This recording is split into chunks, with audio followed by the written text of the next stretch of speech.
28 de mayo de 1987. Cielos bajos, nublados, sobre Moscú. La ciudad respira un aire metálico y espeso, un aire que parece inmóvil, detenido en una época que se resiste a desaparecer. Sobre las torres del Kremlin, las banderas rojas ondean sin fuerza. Debajo, los tranvías chirrían sobre los rieles húmedos y la multitud camina sin mirar al cielo. Nadie imagina que a miles de metros sobre ellos, una avioneta blanca está rompiendo el mito más grande de la Unión Soviética.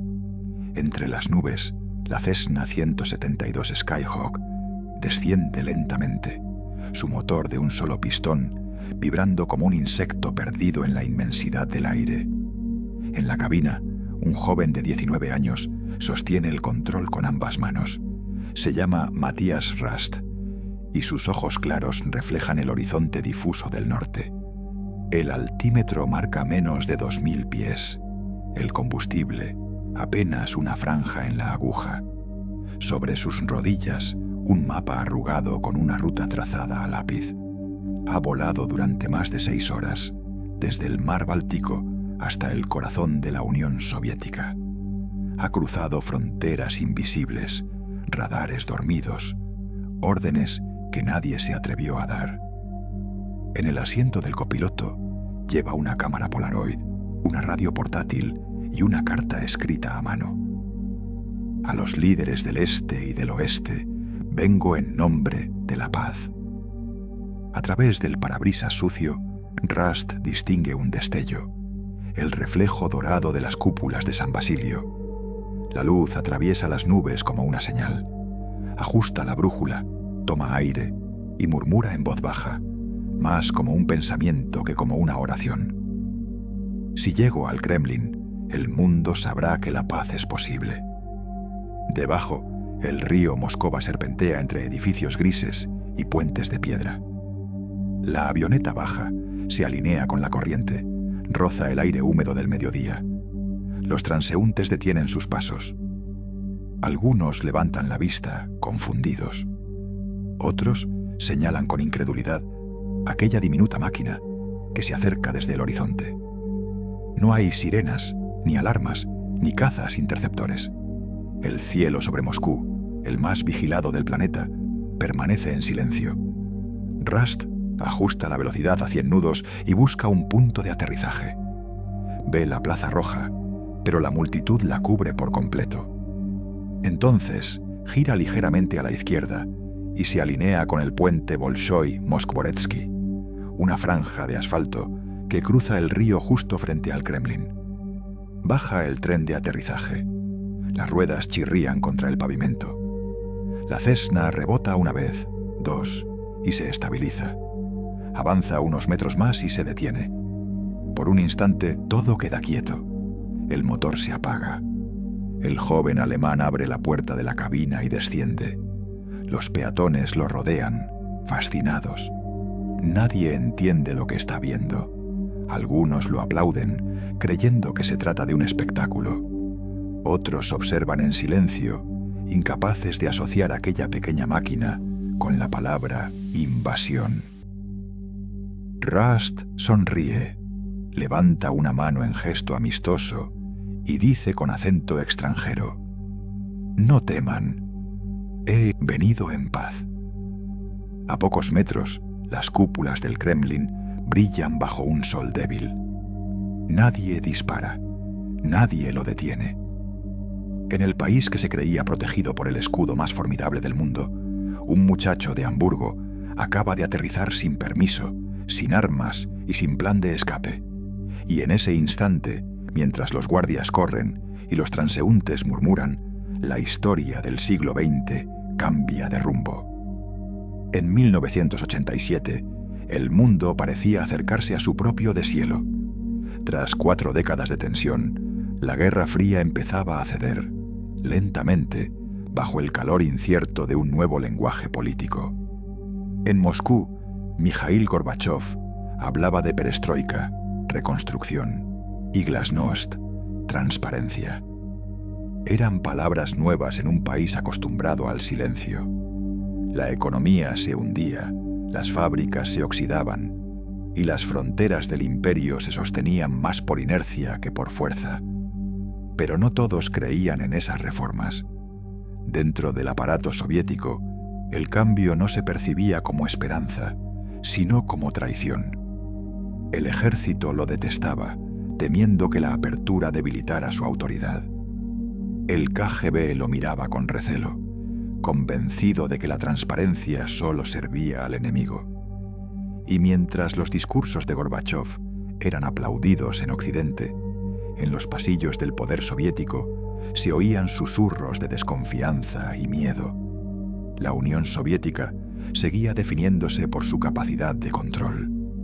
Era un Estado vigilante, obsesionado con el orden y la disciplina, que había tejido una red de radares, interceptores y burocracias capaz de registrar cualquier movimiento sobre sus fronteras. Desde el mar de Barents hasta el Cáucaso, miles de antenas giraban día y noche, escuchando el cielo. Los manuales del Ministerio de Defensa afirmaban con orgullo que ningún objeto, vivo o muerto, puede cruzar nuestro espacio aéreo sin ser visto. Moscú era el corazón de ese sistema, la ciudad más protegida de la Tierra. Rodeada por anillos concéntricos de bases aéreas, misiles antiaéreos, radares de largo alcance y estaciones de interceptación, la capital soviética era un santuario intocable. En los mapas secretos del ejército, cada kilómetro del aire moscovita tenía un código, una línea de defensa, un responsable. El Kremlin dormía bajo esa cúpula invisible de acero y vigilancia, convencido de que nada, ni un avión, ni un dron, ni un error, podría atravesarla. Pero esa red de control también tenía otra función, menos visible. No solo observaba el cielo, observaba a quienes observaban. Cada estación vigilaba a la siguiente. Cada oficial era supervisado por otro. El sistema se alimentaba de su propia desconfianza. Nadie quería ser el primero en actuar, ni el último en hacerlo. Y entre esas capas de miedo y obediencia, la eficiencia militar se convertía en un espejismo. En la superficie, la Unión Soviética seguía pareciendo un coloso. Su bandera ondeaba en medio mundo, sus submarinos cruzaban los océanos y sus cohetes todavía llevaban astronautas al espacio. Pero por dentro, el gigante empezaba a crujir. Las fábricas producían menos, los cuarteles sufrían desabastecimiento y la moral se desmoronaba. La URSS mantenía la forma de una potencia, pero ya no tenía su pulso. En ese contexto, la red de defensa aérea, la joya del orgullo soviético, se había vuelto más símbolo que escudo. Era la promesa de invulnerabilidad en un país que temía reconocerse frágil. Cada radar, cada protocolo, cada torre de vigilancia representaba no solo una defensa militar, sino un acto de fe. Fe en la tecnología, fe en el sistema, fe en la perfección de una maquinaria que no podía fallar, porque admitirlo sería admitir que el propio Estado podía fallar. Pero en toda máquina perfecta, el error siempre acecha en silencio. Y el 28 de mayo de 1987, ese silencio se rompería desde el cielo. La Unión Soviética podía verlo todo, escuchar todo, controlarlo todo. O al menos eso creía, porque cada capa de control era también una capa de arrogancia, y esa fe ciega en su propia perfección estaba a punto de ser su ruina. Hamburgo, 1968. En una ciudad que aún mostraba las cicatrices de la guerra, nació Matthias Rust, hijo de un comerciante textil y de una enfermera. La familia vivía en un barrio tranquilo, sin lujos ni privaciones. Su infancia no estuvo marcada por la pobreza ni por el heroísmo, sino por una normalidad que lo inquietaba. Desde pequeño, Rust mostraba una fascinación por los mapas y los motores. Podía pasar horas trazando líneas imaginarias sobre un globo terráqueo o desmontando aparatos para ver cómo funcionaban. Le atraía la idea del movimiento, la distancia el horizonte. Su madre recordaría años después que a los 10 años Matías pasaba las tardes mirando los aviones despegar desde el aeropuerto de Hamburgo. No le interesaban los destinos, decía, solo el hecho de que se iban. En el colegio era un estudiante correcto, callado, más observador que participativo. Sus profesores lo describían como un chico con una calma extraña, ajeno a la competencia. Un compañero escribió en un anuario: Rust no discute, Rust mira. Cuando cumplió 16 años, descubrió la aviación deportiva. Se inscribió en un club de vuelo local y comenzó a entrenar en una avioneta Cessna bajo la supervisión de pilotos jubilados de Lufthansa. Pasaba los fines de semana en el aeródromo, limpiando hangares y ayudando con el mantenimiento a cambio de minutos en el aire. En su primer vuelo solo, el instructor le preguntó qué había sentido. Rust respondió sin pensarlo. Nada, solo silencio. Era una respuesta sincera. En el aire, el ruido del mundo parecía apagarse. Para pagar las horas de vuelo, trabajaba en un supermercado colocando productos en los estantes. Su sueldo apenas alcanzaba para 1 hora de entrenamiento a la semana, pero eso no lo desanimaba. La aviación no era un pasatiempo, sino una forma de pensar. En el cielo encontraba una lógica distinta, donde el control no dependía del poder ni de la jerarquía, sino del equilibrio. No tenía ambiciones políticas. No militaba en ningún movimiento, ni le interesaban los discursos ideológicos que aún dividían a Europa. Pero era parte de una generación nacida entre ruinas y muros, una generación que había heredado la culpa y el cansancio de la posguerra. En su diario escribía frases sueltas que parecían más pensamientos que planes. Europa está cansada de muros. Haré algo que los derrumbe sin violencia. Su instructor de vuelo, un hombre de mediana edad y paciencia militar, lo observaba con una mezcla de ternura y preocupación. «Eres un buen piloto, Matías», le decía, «pero te falta miedo». Rust sonreía. «Sin miedo se vuela mejor». «Sin miedo no se aterriza», replicaba el instructor. Para sus amigos, Rust era simplemente un soñador. Hablaba poco, pero cuando lo hacía, decía cosas que sonaban demasiado grandes para su edad. Creía que las ideas podían volar igual que los aviones. Si se lanzaban con la dirección correcta, podían llegar a cualquier parte. Su familia no comprendía del todo su obsesión. Su padre, pragmático, quería que estudiara ingeniería o administración. Su madre lo apoyaba en silencio, aunque cada despegue le generaba un presentimiento que no sabía explicar. Era un buen chico, recordaría, pero tenía esa mirada de los que ya están en otro lugar. A los 18 años obtuvo su licencia de piloto privado. Lo celebró sin fiesta, sin discursos. Solo fue al aeródromo y en soledad dio una vuelta corta sobre el campo. Desde arriba, el mundo le pareció ordenado, pequeño, accesible. Quizás por eso, en los meses siguientes, su obsesión se transformó en propósito. Para él, la frontera no era una línea trazada en un mapa, sino una idea impuesta por el miedo. Y si el miedo podía imponerse con muros, tal vez también podía derribarse con un gesto. Rust creía que la locura y el coraje eran la misma cosa, vistas desde distinto ángulo. Solo diferían en el resultado. Y aún no lo sabía, pero su resultado quedaría grabado en la historia del siglo XX. Marzo de 1987. En su habitación de Hamburgo, Matías Rust mira las imágenes granuladas de la televisión. En la pantalla aparecen Ronald Reagan y Mikhail Gorbachev, estrechándose la mano en la cumbre de Reykjavik. Sonríen ante las cámaras, hablan de paz, de tratados, de confianza. Pero al final, las imágenes se disuelven en los mismos titulares de siempre. Fracasan las negociaciones. Rust apaga el televisor y permanece unos segundos en silencio. La guerra no ha terminado, piensa. Solo se ha vuelto invisible. Esa noche escribe en su diario: si los líderes no pueden acercarse, alguien tendrá que hacerlo por ellos. Un joven europeo atraviesa fronteras para entregar un mensaje de paz. No es un plan aún, solo una intuición.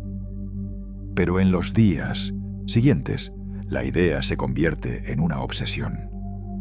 Rust no busca fama ni aventura, busca sentido.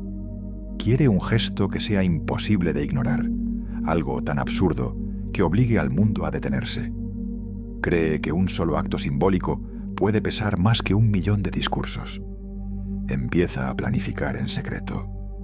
Pasa tardes en la biblioteca estudiando cartas de navegación aérea y las rutas civiles que cruzan Europa.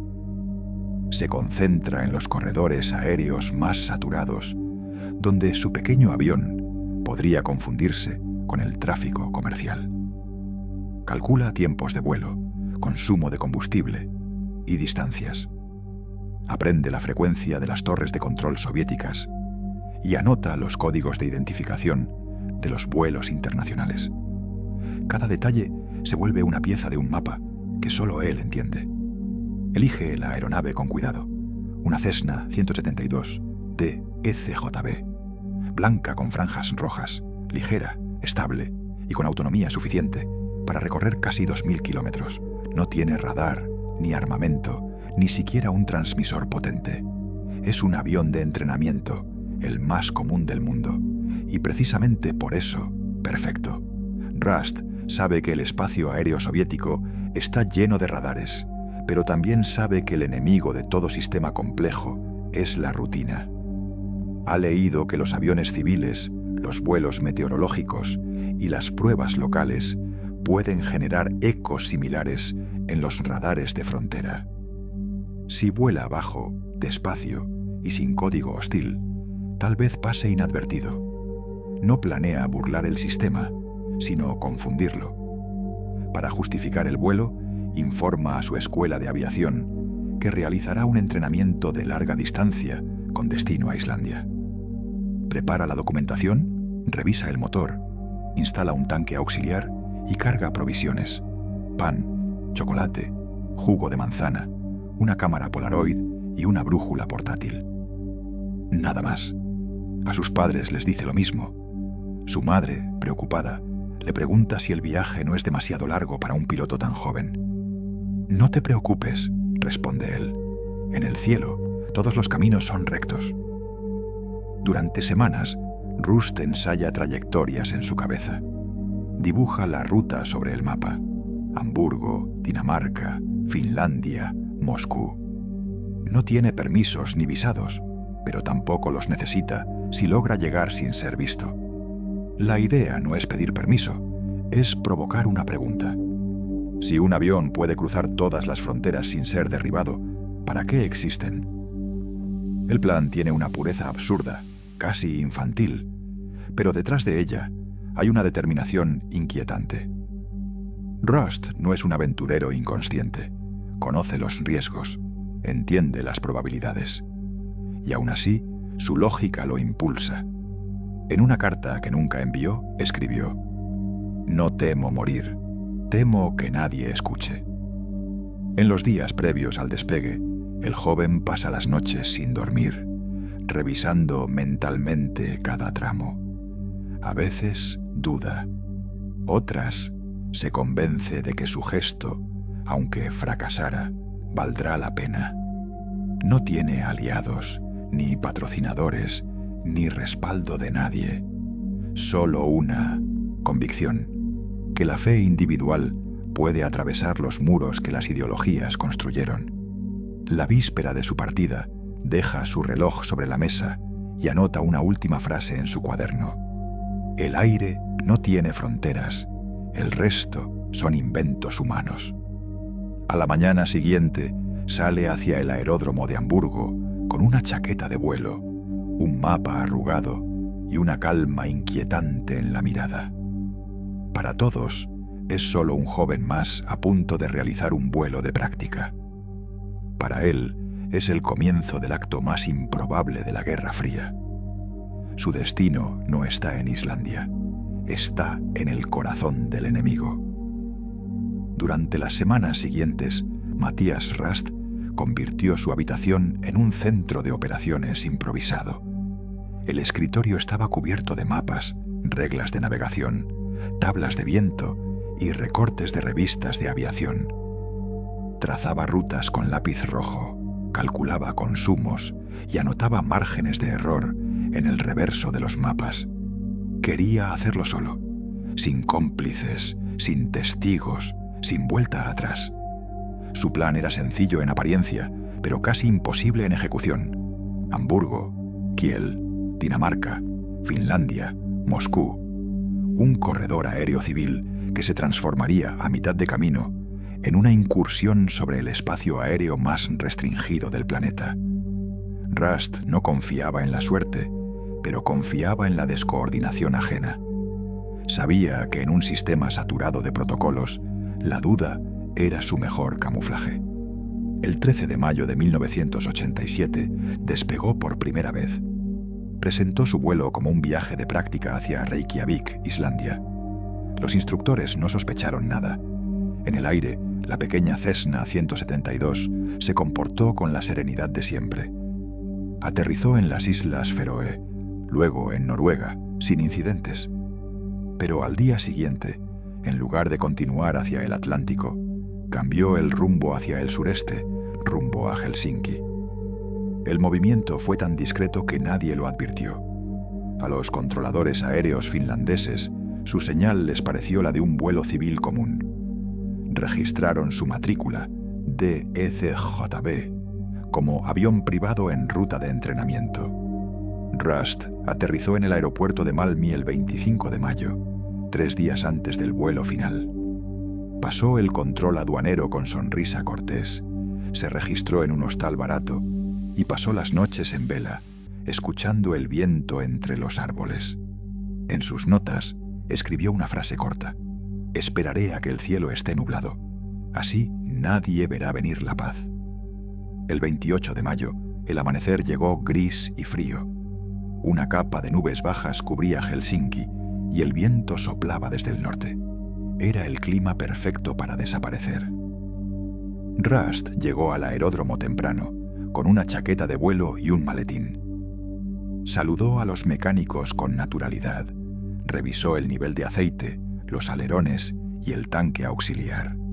Nadie notó nada extraño. Llevaba el aire distraído de quien cumple una rutina. A las 12:21 del mediodía, subió a la cabina, ajustó los instrumentos y encendió la radio. Helsinki Tower, aquí Delta Echo, Charlie Juliet Bravo. Solicito autorización para entrenamiento local, dirección oeste. Autorizado DECJB, mantenga contacto. Recibido. Despegó con suavidad. La avioneta ascendió hasta perderse en las nubes. Durante los primeros minutos mantuvo el rumbo declarado hacia Estocolmo. Luego, lentamente, giró hacia el este. La brújula apuntaba ahora a la Unión Soviética. El controlador de Helsinki lo llamó por radio. DECJB.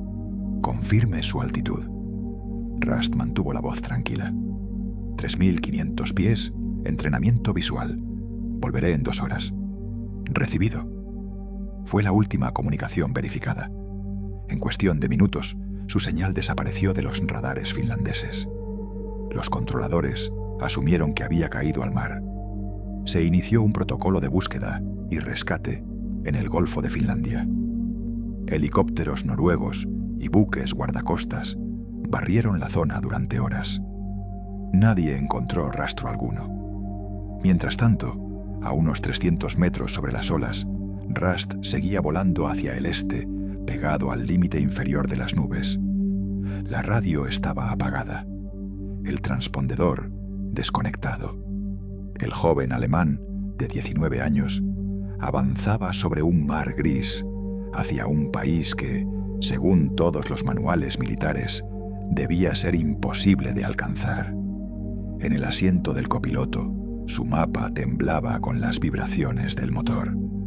En el margen superior, junto a la ruta marcada con tinta roja, había escrito una sola palabra: puente.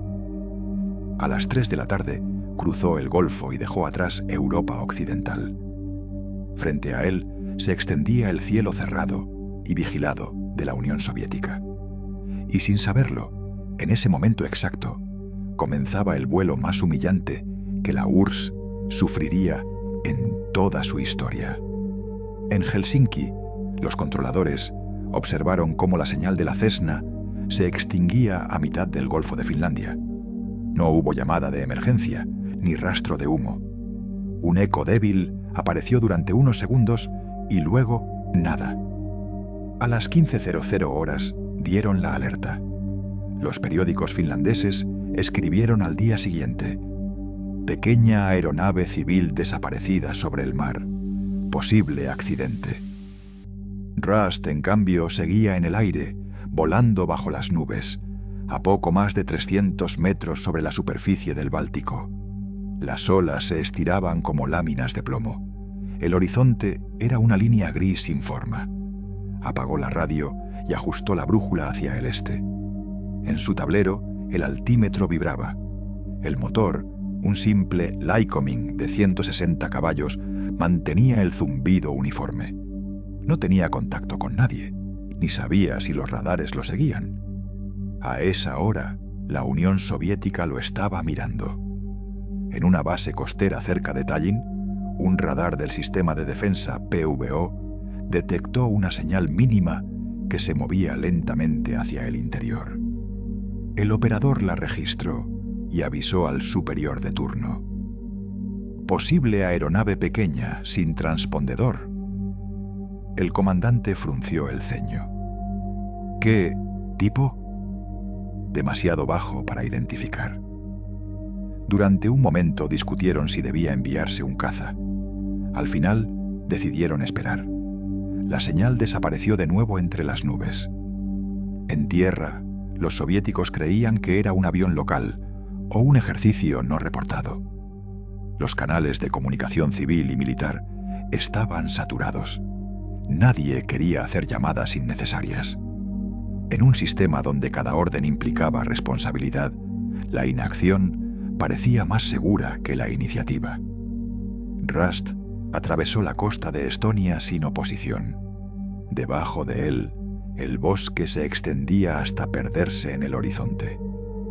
Había entrado oficialmente en el territorio de la URSS. Si alguien hubiera querido detenerlo, bastaba un solo misil, pero ningún misil fue disparado. A las 16:30 pasó sobre el lago Peipus, en la frontera entre Estonia y Rusia.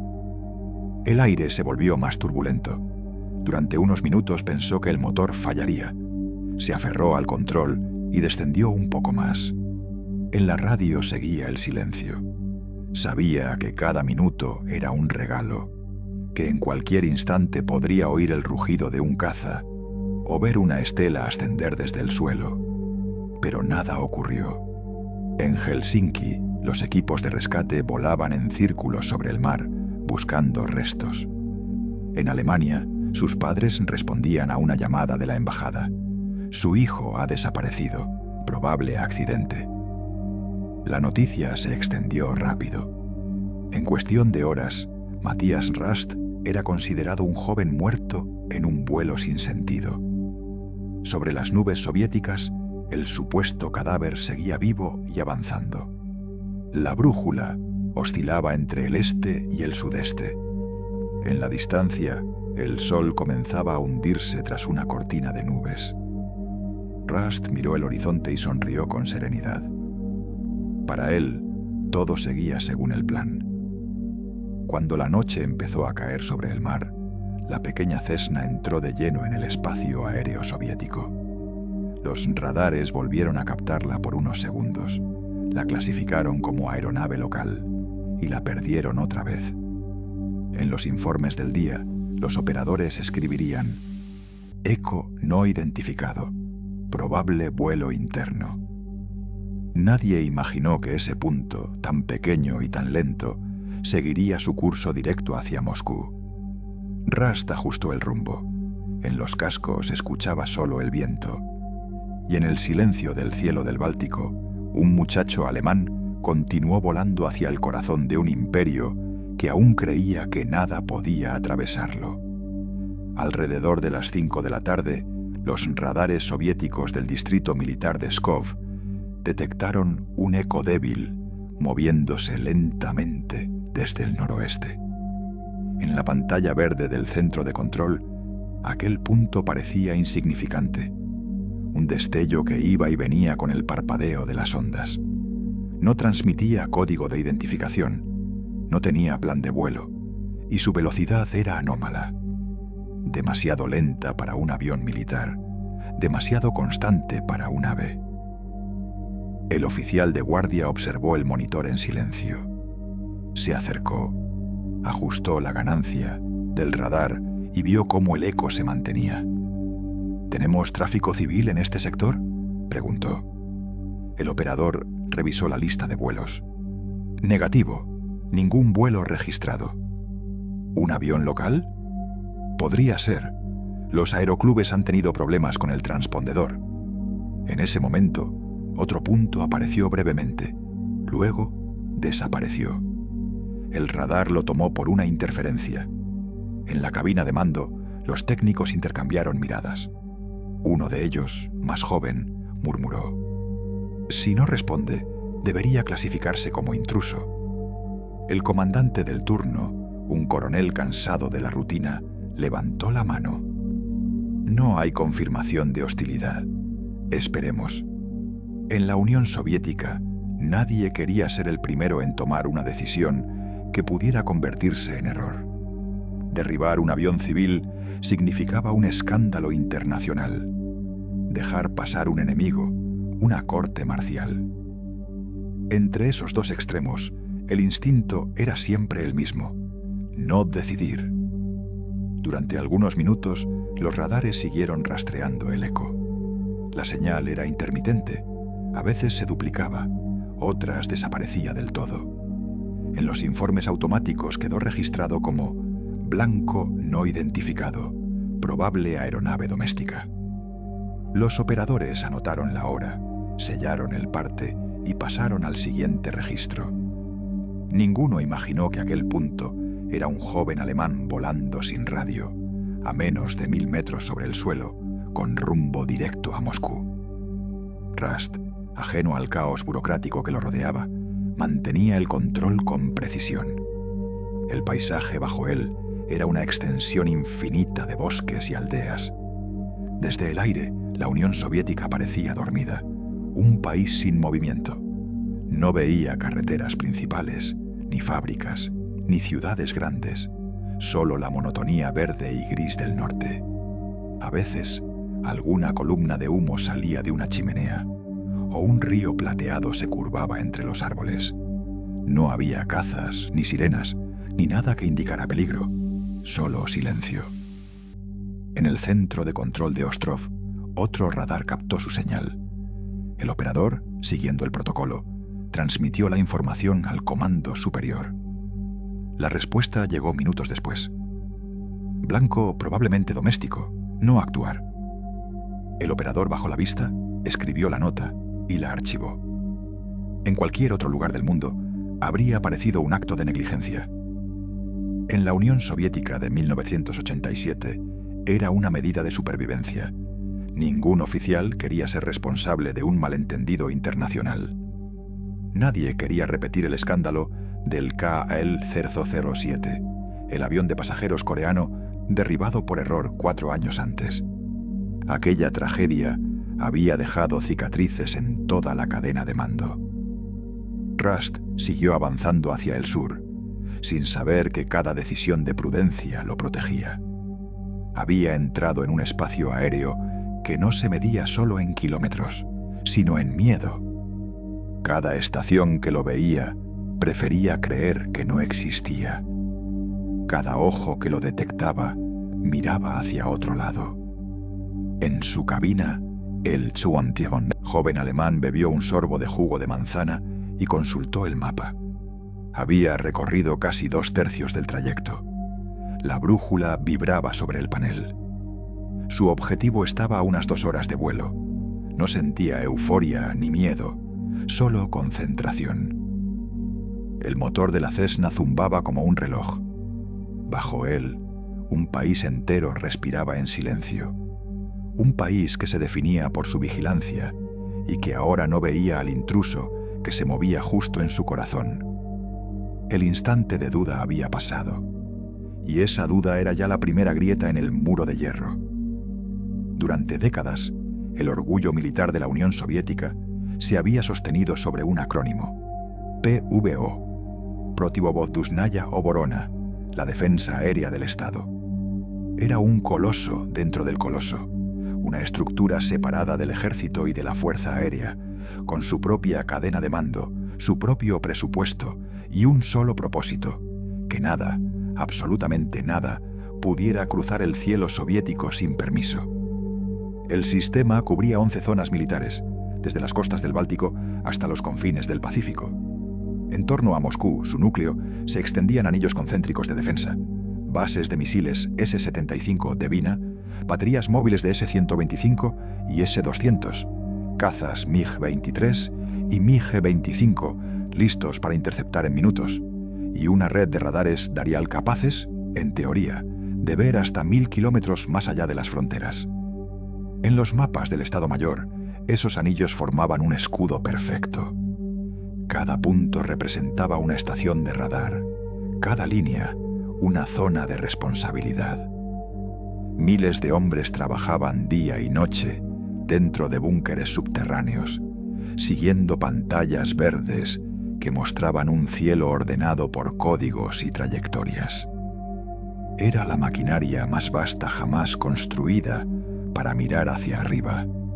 El Kremlin lo consideraba su joya más preciada. En los desfiles del 1 de mayo, los locutores hablaban del escudo impenetrable de la patria socialista. En los documentales oficiales, los oficiales del PVO aparecían como guardianes heroicos del cielo, capaces de detectar un misil antes de que dejara su silo. La propaganda lo llamaba el ojo eterno de la madre Rusia. Pero en 1987, aquel ojo estaba cansado. La PVO sufría el mismo desgaste que todo el aparato soviético. Las estaciones de radar tenían equipos obsoletos, los generadores fallaban, los repuestos escaseaban. Muchos operadores trabajaban turnos dobles y los cazas permanecían en tierra por falta de combustible. El mantenimiento se posponía, los informes se maquillaban y las órdenes se transmitían con lentitud burocrática. En la teoría, cada anillo debía reaccionar de inmediato ante una intrusión. En la práctica, cada estación esperaba confirmación de la siguiente. Los comandantes temían tomar decisiones sin autorización superior. Un disparo mal dado podía costarles el rango o algo peor. Y así, la red que debía responder en segundos se volvía prisionera de su propia jerarquía. En el Finmonetzientatsa, lenguaje militar, aquello se llamaba disciplina de mando. En la realidad, era miedo. Ningún radar quería ser el que anunciara una alarma falsa. Ningún piloto quería ser el que derribara un avión equivocado. Desde el incidente del KL-007 en 1983, cuando un vuelo civil coreano fue abatido por error sobre Sajalín, la sombra de la vergüenza pesaba sobre todos. Los manuales decían verificar antes de disparar. Nadie se atrevía a hacerlo. En las salas de control, los ecos aparecían y desaparecían, clasificados con palabras que escondían la duda. Probable avión civil, blanco no confirmado, error instrumental. Y cada uno de esos pequeños silencios, esas omisiones, tejían una red invisible de negligencia. La defensa aérea soviética ya no se sostenía por eficiencia, sino por temor. No por velocidad, sino por cautela. Los hombres que debían proteger el cielo se habían convertido en burócratas del aire, prisioneros de la cadena de mando que los vigilaba.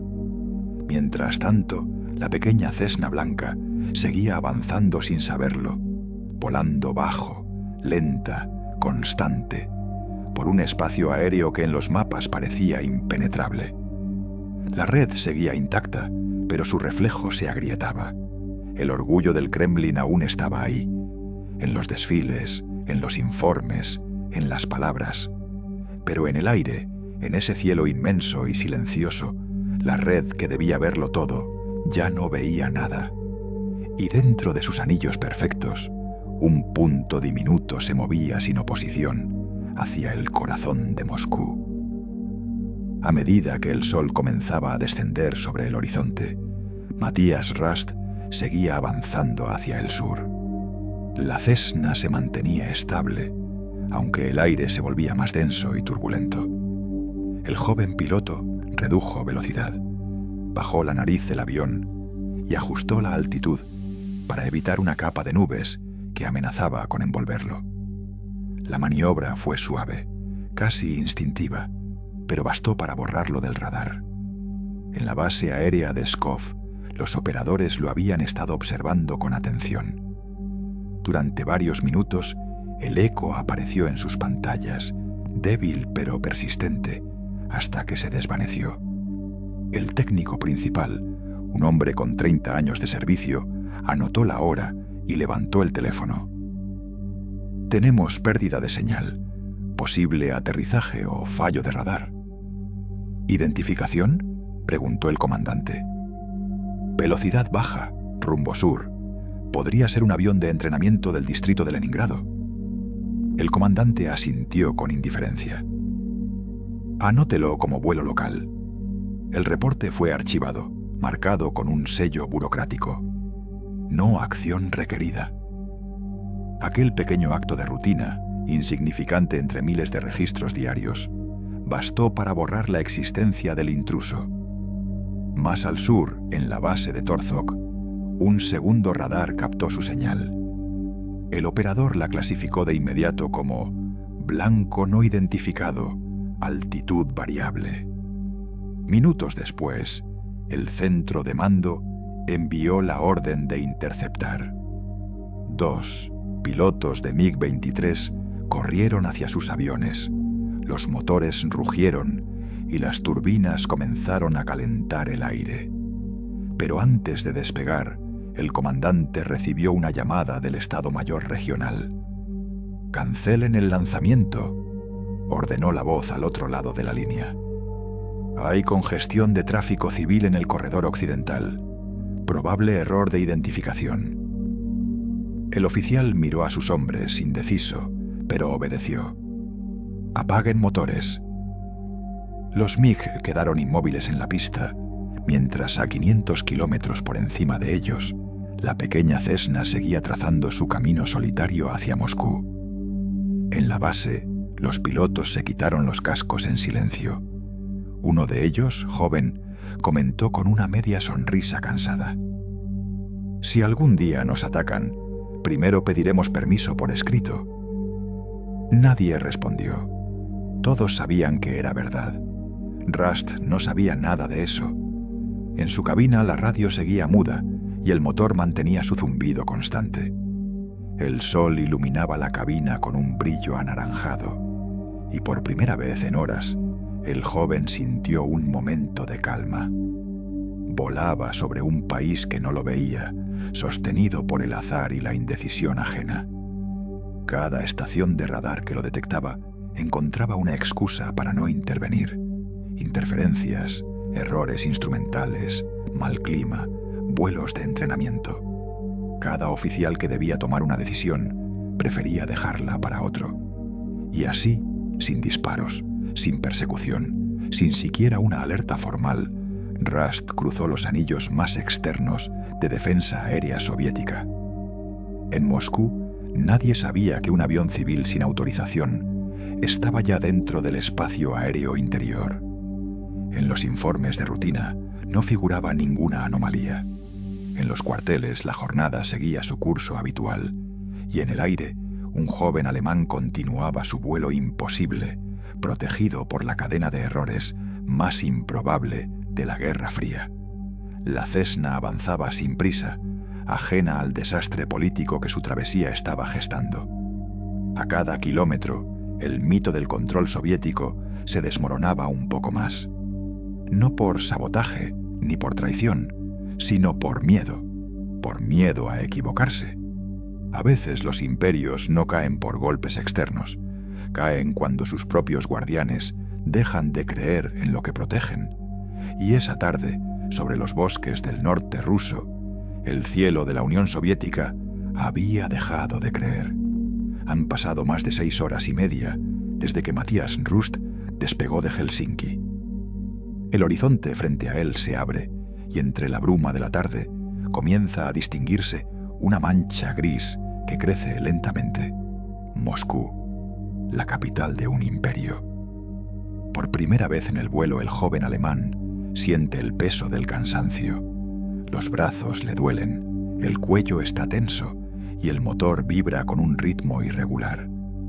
Lleva tanto tiempo en el aire que ya no recuerda el sonido del silencio. A medida que se acerca a la ciudad, el cielo se llena de tráfico. Aviones de pasajeros entran y salen del aeropuerto de Sheremetyevo, helicópteros del gobierno sobrevuelan la periferia, y más abajo, pequeñas aeronaves civiles cruzan los corredores aéreos permitidos. Los controladores están saturados. Las pantallas parpadean con decenas de señales superpuestas. Nadie nota el eco diminuto de una avioneta que avanza lentamente desde el norte, sin código ni plan de vuelo. Rust reduce la potencia y desciende hasta los 600 metros. El motor ruge débilmente. Abajo, el paisaje se transforma. Las líneas rectas de las carreteras dan paso a avenidas infinitas, edificios de concreto y fábricas cubiertas de humo. A su derecha, el río Moscova refleja la luz del atardecer. Decide seguirlo. El curso del agua lo guiará hasta el corazón de la ciudad. En el suelo, los peatones empiezan a notarlo. En los parques y avenidas, algunos levantan la vista, confundidos. No es habitual ver una avioneta sobre el centro de Moscú, y menos aún tan baja. Los niños señalan el cielo, los adultos entrecierran los ojos, algunos sonríen, otros se detienen a mirar con inquietud. «Debe ser un ensayo del desfile», dice una mujer. «O un avión extranjero perdido», responde un hombre, sin apartar la vista. Nadie sospecha la verdad. Esa frágil máquina, blanca y solitaria, acaba de atravesar sin resistencia la red de defensa aérea más temida del planeta. Rust sigue el curso del río, buscando un punto donde aterrizar. La ciudad se despliega bajo él como un laberinto inmenso. Ve el estadio Luzhniki, los tejados de la Universidad Estatal, los grandes bulevares repletos de tráfico. En su tablero, el combustible desciende a la última franja. En las torres de control de Moscú, los operadores reciben breves reportes de avistamiento de aeronave desconocida. Pero el caos del tráfico aéreo civil impide una reacción coordinada. Un supervisor da la orden de investigar, otro de ignorar el aviso. A las 18:55, un controlador comenta en voz baja: «Si es un enemigo, ya es demasiado tarde». En la cabina, Rust siente que el aire se vuelve más espeso. Desciende un poco más, apenas a 300 metros. El sol del atardecer baña la ciudad con una luz dorada. A lo lejos, entre los tejados, ve las cúpulas de San Basilio y la muralla roja del Kremlin. Su corazón late con fuerza, pero su mente se mantiene fría. No piensa en la gloria ni en el peligro, solo en aterrizar. Reduce velocidad. El viento empuja la avioneta hacia el oeste. Corrige el rumbo con cuidado. El río se curva y el reflejo del Kremlin brilla sobre el agua. Debajo, los transeúntes se detienen. Algunos creen que se trata de una filmación. Otros empiezan a murmurar con nerviosismo. Una avioneta sobrevolando la Plaza Roja es algo que no ocurre ni siquiera en los desfiles militares. Rust gira sobre la ciudad, buscando un espacio abierto.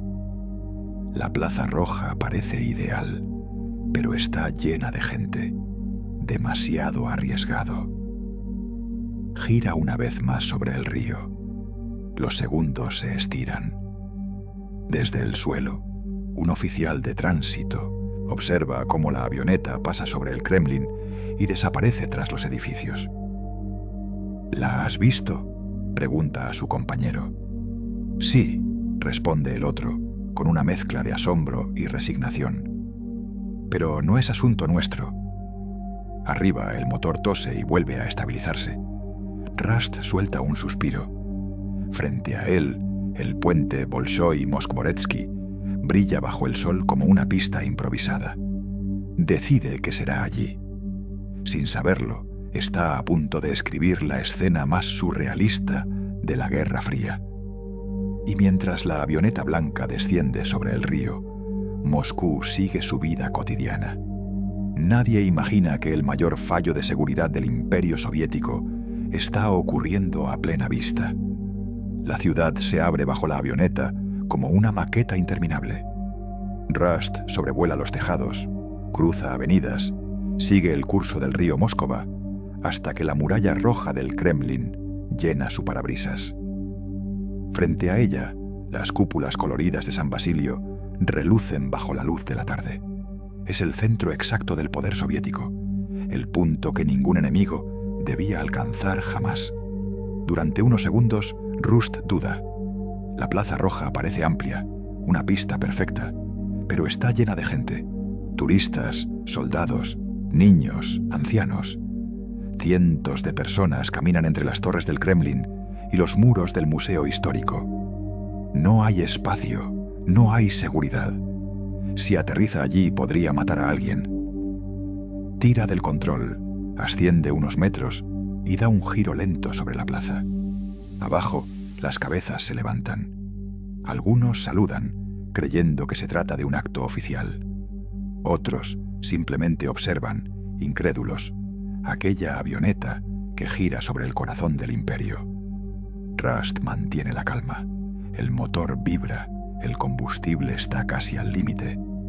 Mira hacia el sur, ve el reflejo del puente Bolshoi-Moskvoretsky, una franja recta de asfalto que cruza el río justo al pie de la Plaza Roja.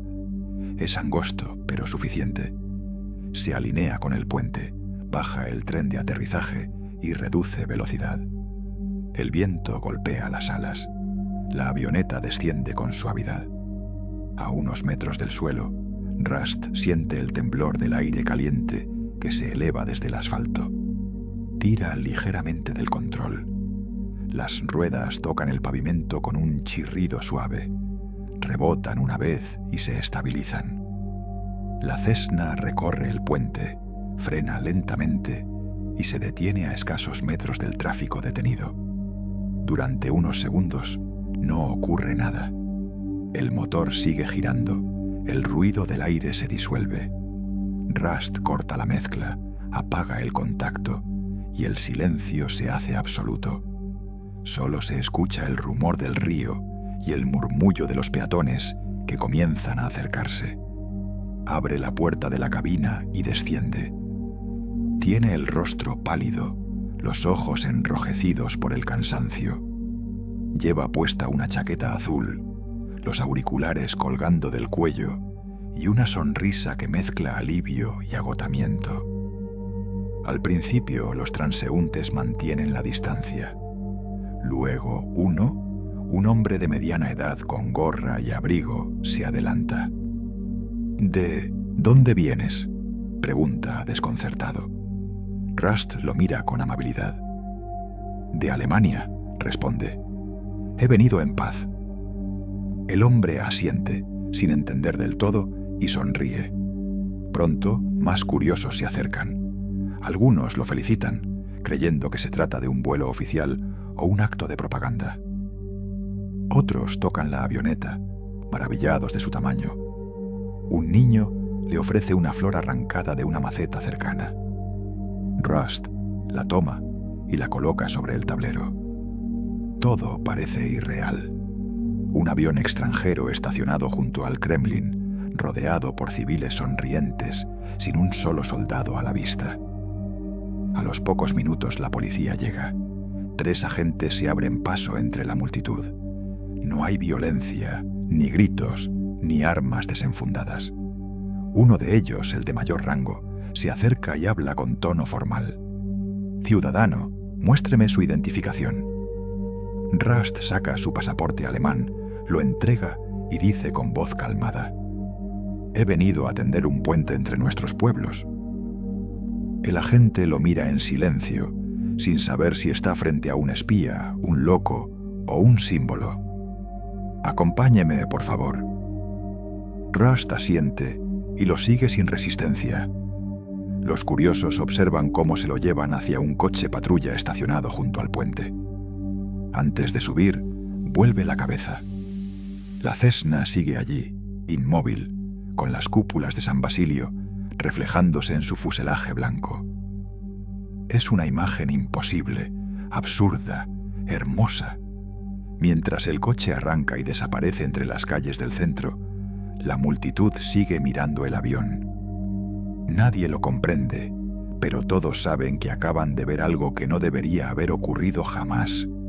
Y así, sin un solo disparo, un joven de 19 años había logrado lo que ningún ejército, ningún espía, ni ninguna potencia había conseguido en 40 años de Guerra Fría: penetrar el corazón del Imperio Soviético y aterrizar junto al Kremlin.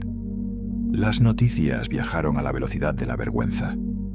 Apenas unas horas después del aterrizaje, las imágenes comenzaron a circular. Una pequeña avioneta blanca, detenida junto al Kremlin, rodeada por curiosos y agentes. La fotografía era tan absurda que muchos creyeron que se trataba de un montaje occidental, pero no lo era.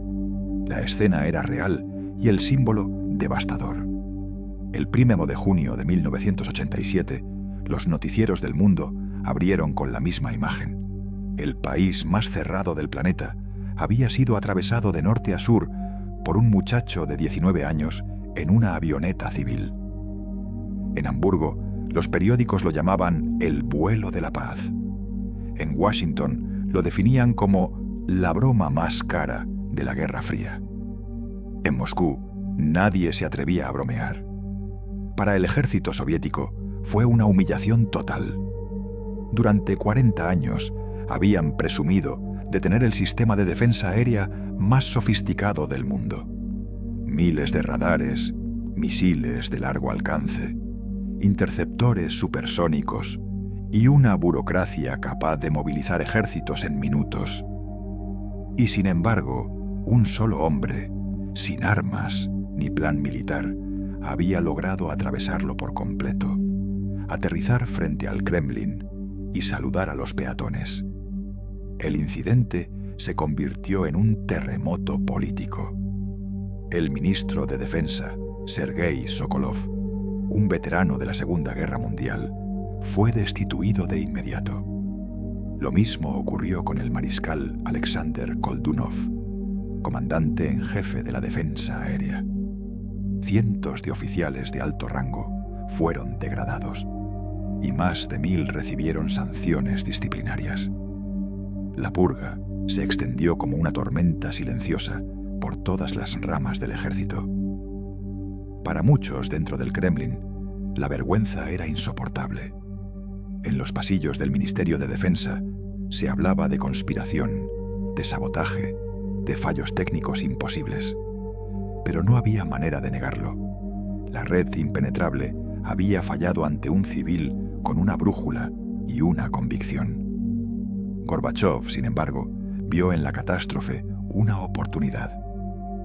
En los meses previos, su proyecto de perestroika había encontrado resistencia feroz dentro del aparato militar. Los mariscales veteranos consideraban sus reformas una amenaza al orden y a la disciplina que había sostenido al país durante décadas.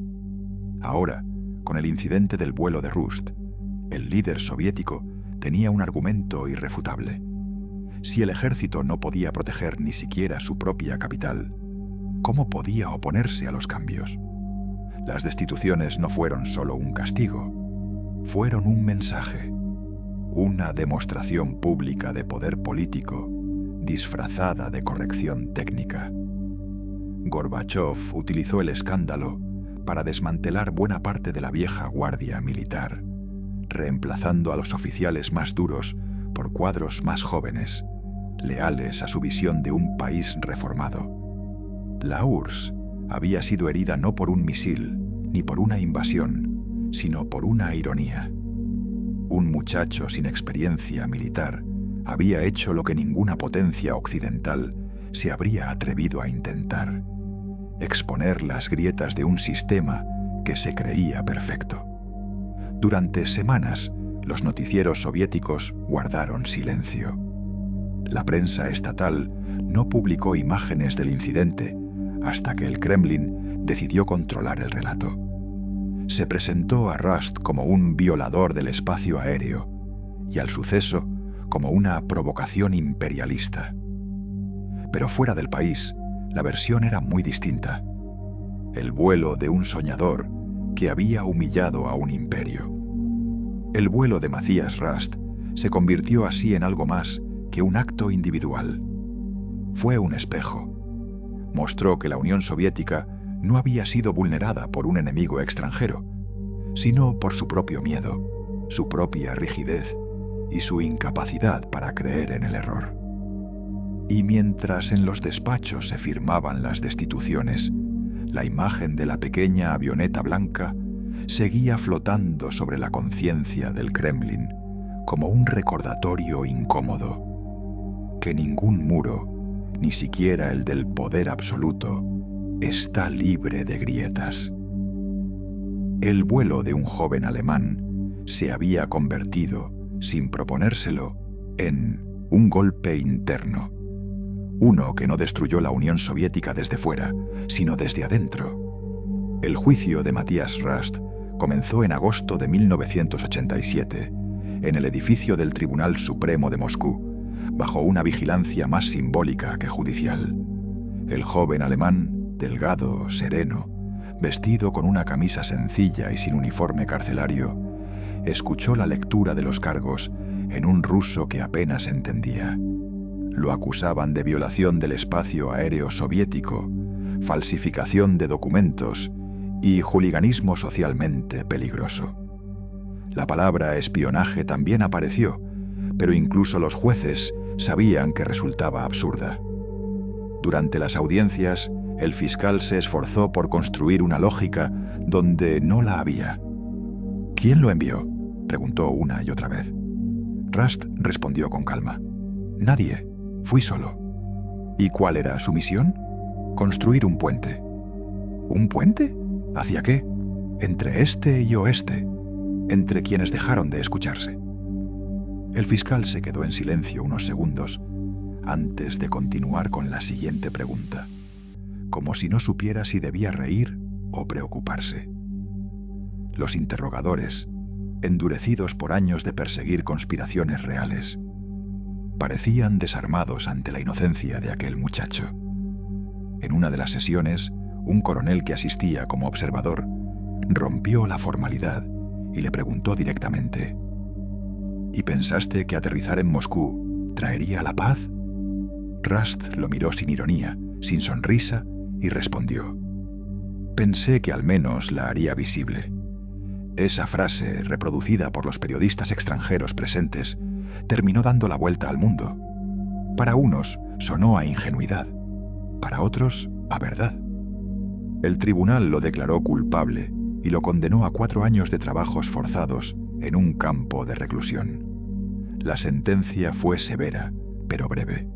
Una advertencia sin crueldad. El Kremlin no quería convertirlo en mártir. Rust fue trasladado a una prisión cerca de Moscú, donde trabajó como asistente de cocina. Allí pasó 14 meses, en relativa calma, leyendo y escribiendo cartas a su familia. En 1988, en plena distensión diplomática, Gorbachov lo liberó como gesto de buena voluntad hacia Occidente. A su regreso a Alemania, el recibimiento fue ambiguo. Algunos lo saludaron como un visionario, un símbolo del fin de la Guerra Fría. Otros lo ridiculizaron como un inconsciente que había arriesgado la estabilidad mundial por una fantasía. Los periódicos lo llamaron el piloto de la paz, el niño que burló al Kremlin, o simplemente el idiota que voló demasiado lejos. Rust nunca intentó justificarse. En entrevistas posteriores hablaba con voz tranquila, sin orgullo ni arrepentimiento. No quise humillar a nadie, decía. Quise demostrar que el miedo no es un muro, que puede derrumbarse si alguien se atreve a atravesarlo. Años después, la historiografía lo situaría en un lugar inesperado, como una nota al pie de la perestroika, una anécdota que ayudó, sin proponérselo, a acelerar la caída del viejo orden soviético. Su vuelo, más que una provocación, fue un espejo. Mostró que el enemigo no era invencible, que la muralla más alta puede ocultar un vacío, y que a veces la historia cambia no con un golpe de estado, sino con un aterrizaje suave. En Occidente, su gesto se volvió símbolo y advertencia a la vez. La imagen de la avioneta junto al Kremlin circuló durante años, recordando que incluso los sistemas más rígidos pueden romperse por dentro, sin ruido, por una grieta tan simple como la duda. Sin proponérselo, Matthias Rust se había convertido en el último intruso de la Guerra Fría, el joven que reveló la fragilidad de una superpotencia con un acto tan pequeño como un vuelo. Y cuando, meses más tarde, la Unión Soviética comenzó a desmoronarse bajo el peso de su propia inercia, muchos recordarían aquella imagen como una profecía. El día en que una avioneta blanca cruzó los cielos de Moscú, el mundo descubrió que el miedo también puede caer. En las imágenes de archivo, la pequeña Cessna blanca se ve inmóvil sobre el puente Bolshoi-Moskvoretsky. Los soldados rodean la aeronave, los técnicos la inspeccionan, los civiles son apartados con suavidad.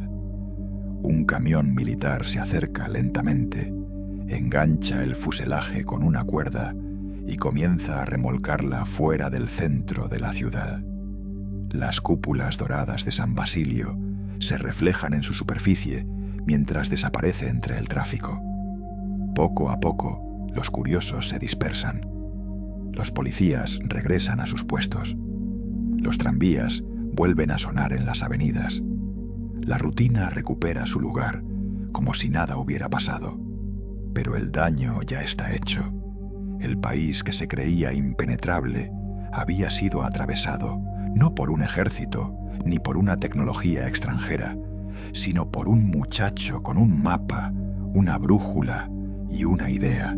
La red de hierro, la que el Kremlin había mostrado al mundo como su escudo infalible, resultó ser humo. Su fortaleza era un mito sostenido por el miedo, y un solo vuelo bastó para derrumbarlo. Durante décadas, la Unión Soviética había temido una invasión desde el cielo. En cada simulacro, en cada discurso, en cada radar que giraba noche y día, el enemigo era una sombra proyectada sobre las nubes. Aviones norteamericanos, misiles invisibles, satélites espiando desde el espacio. Pero cuando el enemigo finalmente llegó, no venía con misiles ni con bombas, venía con una sonrisa. Matthias Rust no fue un héroe, ni un villano, ni un instrumento de ningún gobierno. Fue el reflejo de una época que se desmoronaba. Un joven que creyó que la fe, por ingenua que parezca, podía atravesar los muros más sólidos. Y al hacerlo, reveló que esos muros eran más frágiles de lo que todos querían admitir. La fe ciega en la perfección cayó aquel día.